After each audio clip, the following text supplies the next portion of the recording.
everyone, hi, I'm Shine Pearl. Welcome back to my channel once again. Thank you for subscribing my channel. Thank you so much. अच्छा, अभी एक और comment आया था मुझे. मैं 2 वीडियोस बना चुकी हूँ इसी सेम टी शर्ट पे. अभी तीसरा वीडियो बना रही हूँ मैं. तो एक कमेंट आया था मुझे. उन्होंने मुझसे पूछा कि दी मैं मेडिटेशन करने बैठी थी और मुझसे नहीं हो पा रहा है, मैं कंसंट्रेट नहीं कर पा रही हूँ मेडिटेशन में, तो मैं क्या करूँ. एक सिंपल मेडिटेशन बताओ बिगनर्स के लिए, जिन्होंने अभी तक मेडिटेशन स्टार्ट नहीं किया है और जो कहते हैं कि भाई हम लॉ ऑफ अट्रैक्शन के बड़े फ़ैन हैं, लॉ ऑफ अट्रैक्शन की टेक्निक्स यूज़ कर रहे हैं.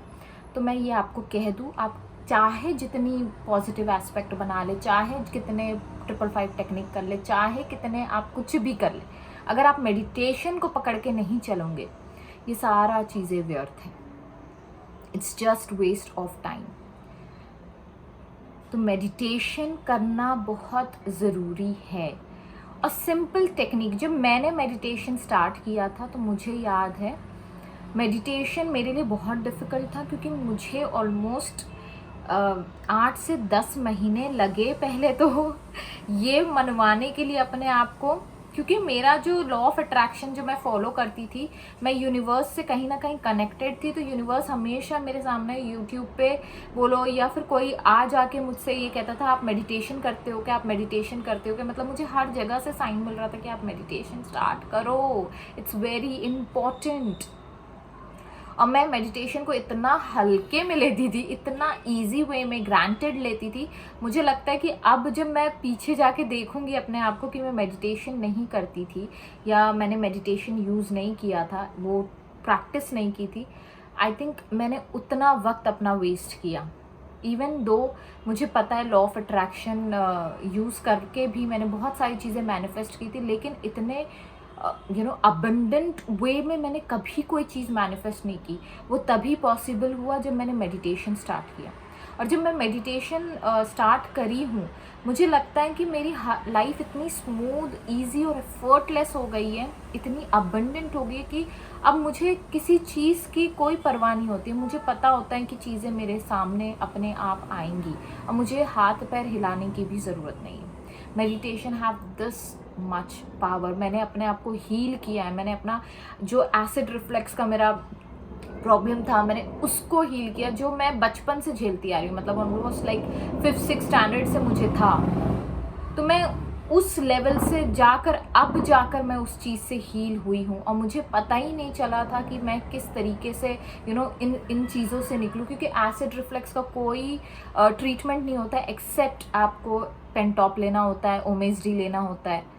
मेरा सिर पकड़ लेता था और चीज़ें बहुत सारी प्रॉब्लम्स होती थी. I really don't want to go there. मेरा 3-4 दिन ऐसे ही चला जाता था और मुझे समझ ही नहीं आता था कि मेरा रीज़न क्या है, क्यों मुझे ये हो रहा है, क्यों मुझे ये हो रहा है. और जब मैंने मेडिटेशन स्टार्ट किया, मुझे एक्चुअली में सब चीज़ों का आंसर भी मिला और मेरी हर चीज़ हील्ड भी हुई. मेरी बॉडी, मेरी इमोशनल बॉडी, मेरी मेंटल बॉडी, मेरी स्पिरिचुअल बॉडी, हर चीज़ मेरी हील होते जा रही है और हर रोज़ मैं आगे बढ़ते जा रही हूँ अपने लाइफ में.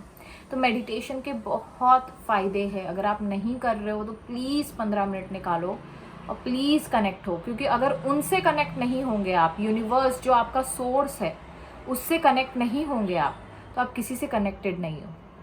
आपको कोई चीज़ मैनिफेस्ट करने में जो दिक्कतें आ रही है वो इसी वजह से आ रही हैं क्योंकि आप यूनिवर्स से कनेक्टेड नहीं हो, आप अपने गाइडेंस सिस्टम के अलाइनमेंट में नहीं हो. आपको वो गाइड ही नहीं कर पा रहा है क्योंकि आपने वो ब्लॉकेजेस क्रिएट करके रखे. प्लीज़ मेक श्योर कि आप हर रोज़ 15 मिनट कभी भी करो. इट्स नॉट इम्पॉर्टेंट कि सुबह उठने के बाद ही करो, रात में सोने से पहले ही करो. नहीं यार, मुझे लगता है कि यूनिवर्स या आपका इनर बीइंग हमेशा आपके साथ अलाइनमेंट में रहना चाहता है, लेकिन वो जो 15 मिनट होते हैं साइलेंस के, वो मांग रहा होता है आपसे. आधा घंटा, 15 मिनट, आप 1 घंटा करो, लेकिन आप करो. मेडिटेशन करना बहुत ज़रूरी है, ठीक है. इसका इम्पोर्टेंस आप समझो. ये मत सोचो कि यार अब मैं बैठी हूँ साइलेंस में और मेरे दिमाग में सब चल रहा है, चीज़ें चल रही है तो मैं कॉन्सेंट्रेट नहीं कर पा रही हूँ, तो मैं सही मेडिटेशन नहीं कर रही हूँ। नहीं, अगर ये रेजिस्टेंस आपके लाइफ में आ रहा है, आपके दिमाग में ज़्यादा से ज़्यादा थॉट्स रन कर रहे हैं, तो ये आप बिल्कुल सही कर रहे हो। शुरुआत में सभी के साथ ये होता है, ऐसा कोई नहीं है जिसके साथ नहीं होता है ये। इवन दो मेरे साथ भी यही हुआ। मैं जब स्टार्टिंग में बैठती थी तो मुझे मेडिटेशन का मीनिंग भी नहीं पता था, और मैं मेडिटेशन करने बैठती थी साइलेंस में अपने आंख बंद करके, एज इफ मुझे बहुत बहुत ज़्यादा पता था और मैं बैठती थी और मैं 2 मिनट भी नहीं बैठ पाती थी, और मेरे दिमाग में इतने कचरा चलते रहते थे, ऐसा लगता था कि थॉट्स एकदम भाग रहे हैं और मैं फोकस ही नहीं कर पाती थी ब्रीदिंग पे। फिर मैं क्या करती थी, कहीं ना कहीं मैं वॉन्डरिंग, मतलब मैं खो जाती थी अपने थॉट्स में, और फिर बाद में फिर मैं अपने ब्रीदिंग पे आती थी। फिर मैं थोड़ी देर बाद फिर थॉट्स में चली जाती थी, फिर मैं ब्रीदिंग पे फोकस करती थी। तो इस तरीके से मुझे थोड़ा वक्त लगा, और ये साधना है, ये प्रैक्टिस है, ये प्रैक्टिस करने से ही धीरे धीरे चीज़ें होंगी। समझ रहे हो आप? ये जो आप कर रहे हो वो सही कर रहे हो, उसको छोड़ो मत। अगर आप कॉन्सेंट्रेट नहीं कर पा रहे हो, दैट्स अ बिगेस्ट साइन कि आप सही कर रहे हो। शुरुआत में कोई कॉन्सेंट्रेट नहीं कर पाता है, बहुत मुश्किल होती है, लेकिन धीरे धीरे आहिस्ता आहिस्ता 15 दिन आप जब करोगे तो आप देखोगे धीरे धीरे आप काम डाउन होने लगोगे, आप रिलैक्स होने लगोगे, आप के अंदर एक अलग सा ठहराव आने लगेगा, आपके अंदर एक अलग सी पॉजिटिविटी आने लगेगी। आप एक मैं आपको ना एक्सपीरियंस नहीं बता सकती हूँ, मेडिटेशन का इतना ज़्यादा पावरफुल है, इतना ज़्यादा रिलैक्सिंग होता है कि मैं अब ऐसा वक्त आ गया कि मैं जब मुझे वक्त मिलता है मैं मेडिटेशन में बैठ जाती हूँ। मुझे इतना अच्छा लगता है, मुझे इतना सुकून मिलता है जो मुझे किसी चीज़ से नहीं मिलता है। मैं इंस्टाग्राम पे नहीं हूँ, मैं फेसबुक पे नहीं हूँ, 2 मेरे अकाउंट्स बने हुए हैं। मैं सिर्फ यूट्यूब पे वीडियोस बनाती हूँ, यूट्यूब वीडियोस भी मैं बना के फिर छोड़ देती हूँ। मैं शॉर्ट्स कभी कभी देखती हूँ, कभी कभी ऐसा होता है कि मैं शॉर्ट्स देखती हूँ। मैं कहीं इन्वॉल्व नहीं होती, मैं सिर्फ और सिर्फ यूनिवर्स के साथ इन्वॉल्व रहती हूँ, मैं सिर्फ और सिर्फ उनके साथ अलाइनमेंट में रहती हूँ, और मुझे इतना ज़्यादा पीस मिलता है। मतलब मुझे अब गुस्सा भी नहीं आता है, अब मुझे चिड़चिड़ाहट भी नहीं होती है। लोग आके अगर कुछ बोल भी जाते हैं तो मुझे कोई फ़र्क नहीं पड़ता है। I am like the most chill out बंदा राइट नाउ। लाइक मुझे समझ ही नहीं आता है कि मैं अब आपको क्या एक्सप्लेन करूँ कि मेडिटेशन से मेरे लाइफ में कितने सारे चेंजेस आए हैं। मतलब मैं आपको बयान नहीं कर सकती हूँ, बट ये वक्त लगता है। शुरुआत में आपको रहेगा। आप एब्राहमिक्स का जो मेरा मेडिटेशन का मैंने एक टेक्निक बताया था एब्राहमिक्स का, आप वो ट्राई करो, आने दो। As an observer, third person जो होता है, जैसे आप थिएटर में जाते हो, ठीक है, आप थिएटर में जाते हो, मूवी चल रही होती है, कभी कभी आपको नहीं समझ आ रही होती मूवीज़, राइट? तो आप बस देख रहे होते हो, देखते रहते हो, जज नहीं करना है आपको, आप जज भी नहीं कर रहे हो किसी चीज़ को, आप बस देख रहे हो। तो उसी तरीके से आप अपने थॉट्स को देखते रहो, अपने बॉडी को देखते रहो, अपनी ब्रीदिंग को देखते रहो कि कैसे चेंज हो रही है। आप बस देखते रहो और बस देखते ही रहो, बस आपको और कुछ नहीं करना है। अगर फिर उसके बाद धीरे धीरे आपको खुद ही समझ में आएगा कि अच्छा मुझे ये चैंटिंग करनी है, यूनिवर्स खुद ही साइन देते रहेंगे कि ये ट्राई करो, ये ट्राई करो, ये ट्राई करो। मैं रोज़ डिफरेंट टाइप ऑफ मेडिटेशन करती हूँ। कभी मैं जो डिस्पेंजा के मेडिटेशन करती हूँ जिसमें बॉडी पार्ट्स पे फोकस करना होता है। विपासना भी एक तरीके का वही मेडिटेशन है जिसमें आपको आपके बॉडी पार्ट्स पे फोकस करना होता है। तो जो डिस्पेंजा कहते हैं कि एक बॉडी पार्ट पे आप फोकस करिए और फिर उसके बाद जो आउटर स्पेस है उसका, उस पर आप फोकस करिए, है ना। तो वो मैं करती हूँ। कभी मैं गाइडेड मेडिटेशन करती हूँ, कभी मैं बस म्यूज़िक लगा के करती हूँ, कभी मैं कोई म्यूज़िक नहीं लगाती हूँ। तो depending upon my mood, depending upon कि मेरा गाइडेंस सिस्टम मुझे क्या बोल रहा है कि मैं क्या किस तरीके का मेडिटेशन करूँ, वो धीरे धीरे आहिस्ता आहिस्ता आएगा। लेकिन आप बोलोगे एकदम से मैं बैठूँ और एकदम से मैं मॉन्क वाला फीलिंग ला लूँ अपने अंदर, तो वो नहीं है। मुझ में भी वो अभी तक नहीं आया। मुझे लगता है कि वो जब मतलब उनको क्या फील होता होगा, मैं अभी भी वो एक्साइटमेंट में रहती हूँ कि वो क्या फील करते होंगे मेडिटेशन में। That is something I really want. और मेरा वो सच में मेरा फोकस वही है, मेरा गोल वही है। मैं वो एक्सपीरियंस करना चाहती हूँ जो मॉन्क एक्सपीरियंस करते हैं अपने मेडिटेशन में, जो अब्राहम एक्सपीरियंस, जो एस्थर हिक्स एक्सपीरियंस करती है जब वो अब्राहम के अलाइनमेंट में आती है। मैं वो चीज़ एक्सपीरियंस करना चाहती हूँ, तो वो चीज़ कब आएंगी? मैं अचानक से 2 साल मैंने मेडिटेशन किया और मैं सोच रही हूँ कि मैं 20 साल का एक्सपीरियंस ले लूँ, तो ऐसा नहीं होता है। वक्त लगेगा, धीरे धीरे चीज़ें होंगी। लोग कहते हैं ना, अरे आप 2 दिन मेडिटेशन करो, तीसरे दिन आप बिल्कुल अलाइनमेंट में आते हो। होता है, बहुत लोगों के साथ होता है, लेकिन मुझे जो मेरा एक्सपीरियंस मैं बताती हूँ, वक्त लगा मुझे, क्योंकि मेरे अंदर बहुत नेगेटिविटी थी, बहुत ज़्यादा मेरे अंदर ट्रॉमास थे, मेरे अंदर मैं बहुत ज़्यादा अपने पास्ट में कहीं ना कहीं फंसी थी। तो वो चीज़ों से निकलने के लिए, क्योंकि मेरा बहुत ट्रबलसम पास्ट रहा था, और मेरे लाइफ में जो लोग भी थे वो बहुत एग्रेसिव और वायलेंट पीपल थे। तो वो उन चीज़ों से निकलने के लिए मुझे बहुत समय लगा, लेकिन मैं निकल गई। आज जो मैं बैठ के आपको ये ज्ञान की बातें देती हूँ, या जो भी चीज़ें मैं बोलती हूँ आपको, वो इसी रीज़न से, क्योंकि मैंने कहीं ना कहीं वो कॉन्ट्रास्ट देखा अपने लाइफ में, और उस कॉन्ट्रास्ट से मैंने लेसन लिया।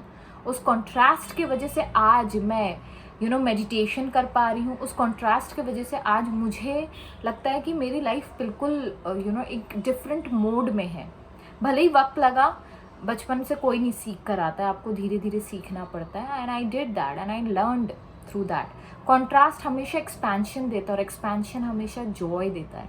तो आज मैं वो जॉयफुल मूड में रहती हूँ, और मैं एक एक्सपेंशन मोड में रहती हूँ। मैं हमेशा कुछ ना कुछ नया लाइफ में मैनिफेस्ट कर रही हूँ। आज जैसे मैंने आप लोगों को बताया कि वीडियो में, कि मैंने वो एक जो भी मैंने लिखा था वो सारी चीज़ें मैनिफेस्ट हुई है। तो रीज़न इज़ क्योंकि आई एम डूइंग दैट। अच्छा, मैं एक और चीज़ ना बताना चाहती थी। ये विशन लखानी ने भी कहा था, और ये मैंने एक पेपर में भी लिखा था, जो मेरा बोर्ड पे चिपका हुआ था, सॉरी डोर पे चिपका हुआ था। ये आप सुन लो, तो ये मेडिटेशन से रिलेटेड ही है। Those who don't want to change, let them sleep. जो नहीं बदलना चाहते उनको सोने दो, जो सो रहे हैं उनको सोने दो, ठीक है। When I run after what I think I want, ठीक है, इसको समझिए। जब मैं किसी चीज़ के पीछे भागता हूँ या भागती हूँ जो मुझे चाहिए, है ना, जो मैं सोचता हूँ कि मुझे चाहिए, My days are a furnace of stress and anxiety। तब मेरा जो दिन होता है, जब मेरा वक्त गुजरता है, वो मोस्टली स्ट्रेसफुल होता है, एनजाइटी से भरा होता है। लेकिन अगर मैं if I sit in my own place of patience, अगर मैं एक जगह बैठ जाऊँ, in the place of patience, मतलब ये मेडिटेशन के बारे में कह रहे हैं, in the place of silence, what I need flows to me. मतलब जो मेरा यूनिवर्स है वो मेरे थ्रू फ्लो करता है, and without pain from this, जो भी मैं चाहती हूँ मेरा यूनिवर्स मुझ तक ला कर देता है। मुझे कहीं भागने की ज़रूरत नहीं है। इससे from this I understand that what I want also wants मी। इससे मुझे ये समझ आता है कि जो चीज़ को मैं चाह रही हूँ वो चीज़ मुझे भी चाहती है, वो मेरे पास भी आना चाहती है। जो चीज़ के लिए is looking for me and attracting me, मतलब वो मेरे लिए देख रही है, मुझे अट्रैक्ट करना चाहती है, जिस चीज़ को मैं अट्रैक्ट करना चाहता हूँ। There is a great secret here for anyone who can grasp it. इसमें बहुत बड़ा राज है, जिसको समझ आ जाए उसने ज़िंदगी जी ली। This page has really changed. This poem of Rumi has changed my life. अब इससे बड़ी मुझे नहीं लगता है कि कोई सीक्रेट है, या इससे बड़ा कोई राज है, या इससे बड़ा कोई की है ऑफ मैनिफेस्टेशन। इसीलिए अब्राहम भी बोलो, या कोई भी स्पिरिचुअल टीचर बोलो, कोई भी मोटिवेशनल टीचर बोलो, वो कहते हैं कि आप मेडिटेशन करिए, भला ही 15 मिनट के लिए करिए, लेकिन ज़रूर करिए। So I hope you understood this. With this note I take a sign off. और मुझे लेट भी हो रहा है, मुझे क्लिनिक भी जाना है, मेरे पेशेंट्स वेट करेंगे। तो till that time stay safe, stay blessed, bye bye.